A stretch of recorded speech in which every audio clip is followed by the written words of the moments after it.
This series is a series of 7 tutorial videos covering the basics of Argentine Tango, taking you through the Tango Posture, the Embrace, Balanceo, Tango Walk in different systems, the side step, the forward cross or front cross, the ocho in both forward and back forms, ocho cortado, giro.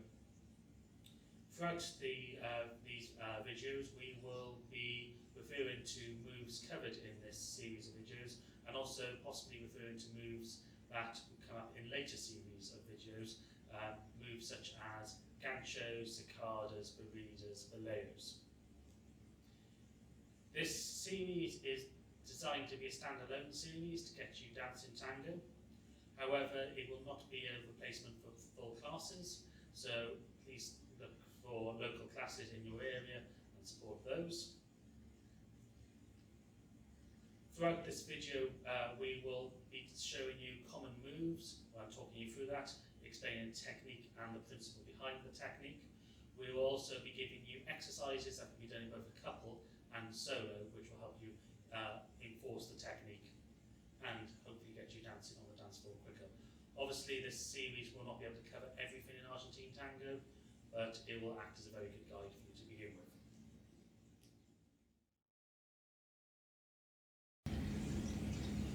This is the first in this series of tutorial videos by Urban Tango Nights.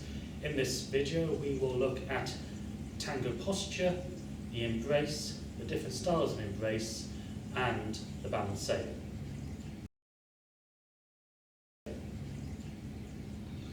The Tango Posture is the most important thing that you will learn in Argentine Tango, as it facilitates and allows you to carry out everything else in Argentine Tango. Without Tango Posture, this would be almost impossible to do. Tango Posture is heavily dependent on the person dancing and even the two people who are dancing in a couple. Therefore, this will be a very generic Tango Posture that can be adapted to you as you should be able to find one which is most comfortable to you. Please bear in mind Argentine Tango is generally danced as a social dance, therefore it should be comfortable. So, to start off with, this assumes that you have a good posture to begin with in your normal life. If you do have rounded of the shoulders or problems with the spine, we suggest you consult an expert to find out what the best way for you to proceed is. However, assuming that your posture is good, we now have to adapt it to the tango posture. Tango is generally danced in what's known as forward intention, where we have a lean forward. So we need to develop our posture to cope with that. First of all, standing with our feet comfortably together, so we want our heels together and our toes slightly apart. Whether our heels are together depends on a lot of influences such as hip angles, thigh dimensions, injuries, so it should be comfortably together. The toes are slightly apart just because this helps giving us balance in both left and right directions. Next, we have to develop this forward lean. This should be done, both of these next steps should be done together, but we'll go through them individually first. First of all, we need to lean forward until we feel our heels coming off the ground. In tango, we want the heels to be off the ground because when we're on one foot, this creates a pivot point around the ball of the foot.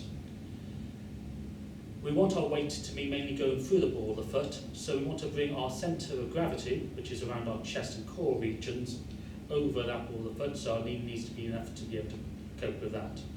We then need to just flex the knees until we come into a state of balance, with our heels still slightly off the ground. Head position should be up, so we're not looking up to the ceiling, we are looking straight ahead. We're not inclining our heads down or to the sides at this point. Please bear in mind that there are tango postures which would require you to have straighter legs or more lean forward or even more bent legs. As we say, all of these are correct in tango and it's up to you to choose which one you want to dance.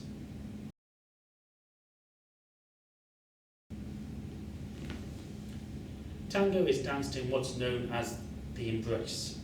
In other dances, this is called a hold. Again, the embrace is heavily dependent on the two people who are dancing, on the style of tango they want to dance, and what they are dancing within that style. We will define the embrace here as either close, in which there is contact in the chest area, or open, in which there is a space between our chests. We will also talk about a flexible embrace, in which we will move freely between close and open embrace. Later on in this video, we'll discuss more specialised embrace, such as Canyengue and milonguero.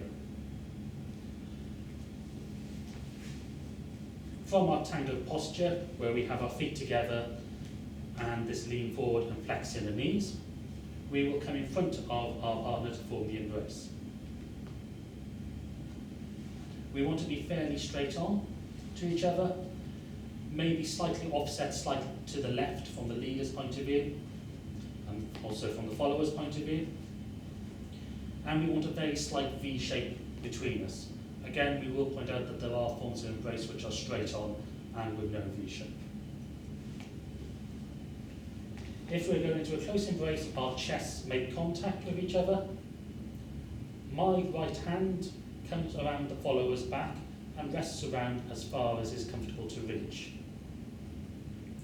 My left hand comes to the side and has the elbow facing down in a comfy position in the middle of our embrace, and the follower's hand will rest on top with her elbow facing down.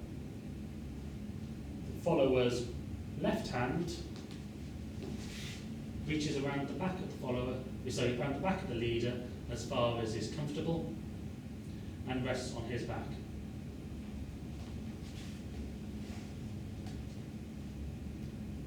My head position has slightly turned to the left, and my head is still upright on my neck, and I am looking over my follower's right shoulder.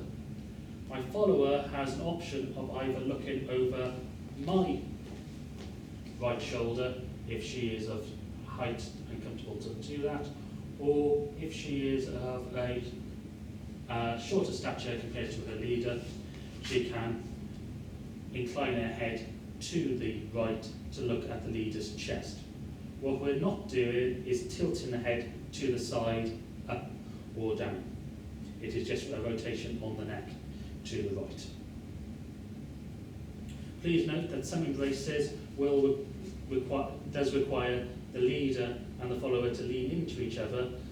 This is commonly known as a shared axis, so we are pushing against each other to form a balance point.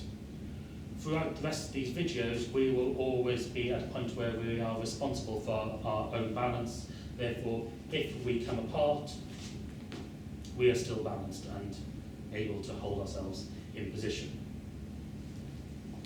For an open embrace, it pretty much stays the same. However, there is now a space between our chests. My right hand still rests around the back of my follower as far as is comfortable. It will not reach as far around as it did in close embrace. The same for the follower's left hand. That is now more towards the middle of my back from where it was in close embrace, where it was closer to my left shoulder.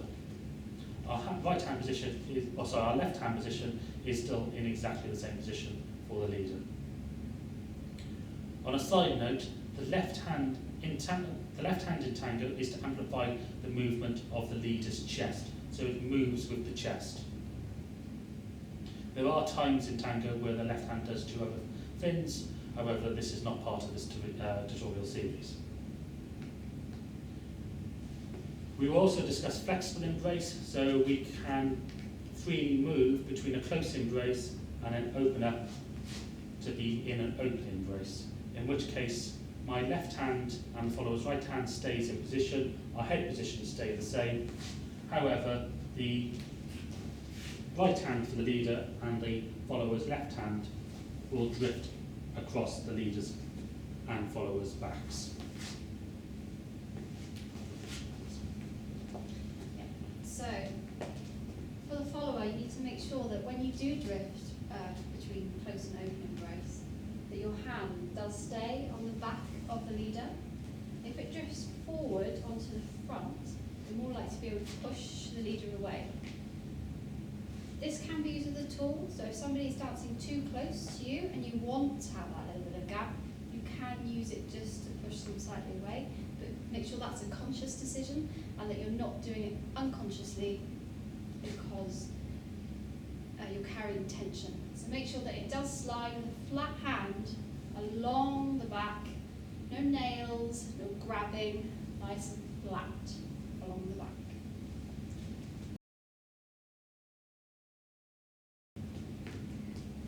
Once you're in the embrace, depending if it doesn't matter if you're in close or open, so we will go open just for demonstrating this. We need to define the follower's free leg. This is the leg without any weight on, and it's done via what's known as the Balanceo. And this is a rocking motion from one side to the other. So if I rock all my weight onto my left foot, my follower feels my movement to the left. In this case, an open embrace through my arms. If I was in close embrace, she would feel it through the chest as well. And she would come with me, transferring all her weight onto her right foot. We are still in our tango posture. If I then rock my weight onto my right foot, she will transfer all her weight onto her left. So she's feeling this through the chest in the close embrace, and in the open embrace, she will feel it through the arms. She can also visually see it as well. You will often see people decorate with this with little circular motions, which shows all the weight is on one foot. If the weight is transferred correctly, we have brought our chest over our knee. There is a tendency, if you've danced dances such as salsa or the Latin dances in ballroom, to try and push it through the hip. In tango, this is not done. Instead, we just rock our weight through the whole body so we can feel where each other's weight is at one point.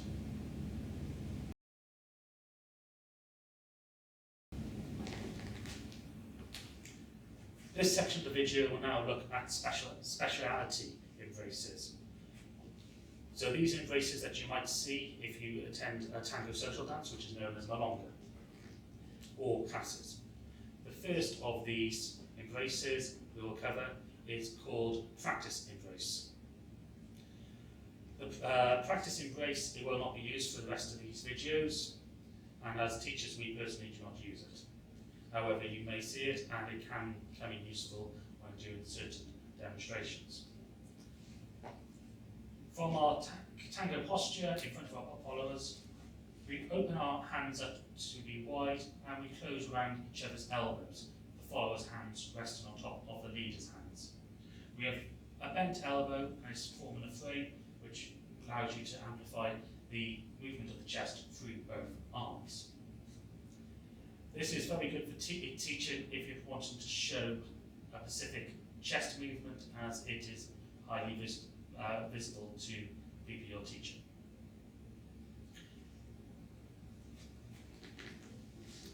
The second speciality embrace, which you will find common at milongas, is a style called milonguero style embrace.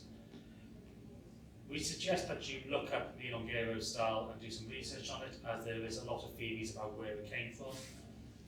What it effectively does is it is a style of tango utilising very small steps and used for dancing in very small spaces. As such, we are very close to each other.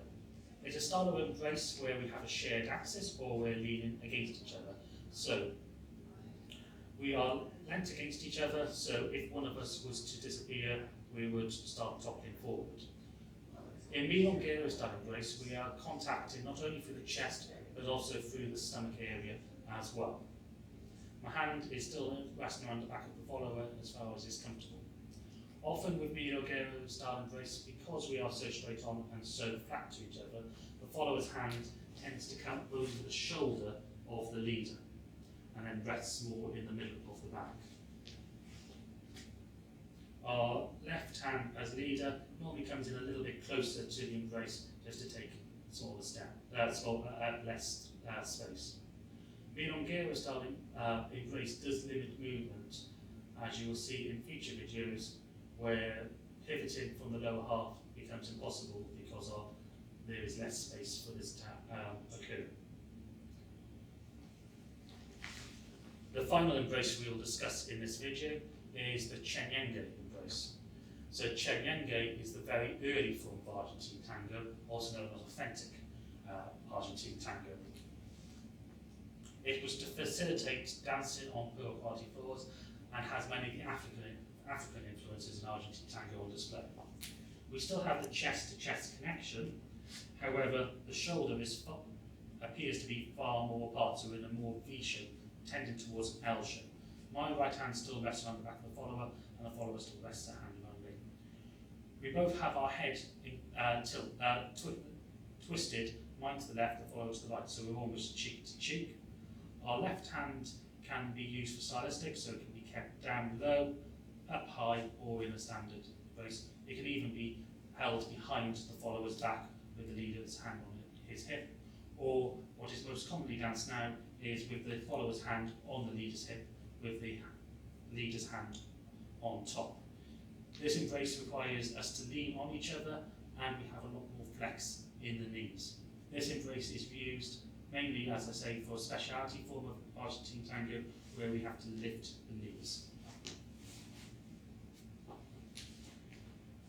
On a side note, which we often see with the embrace, is eyes.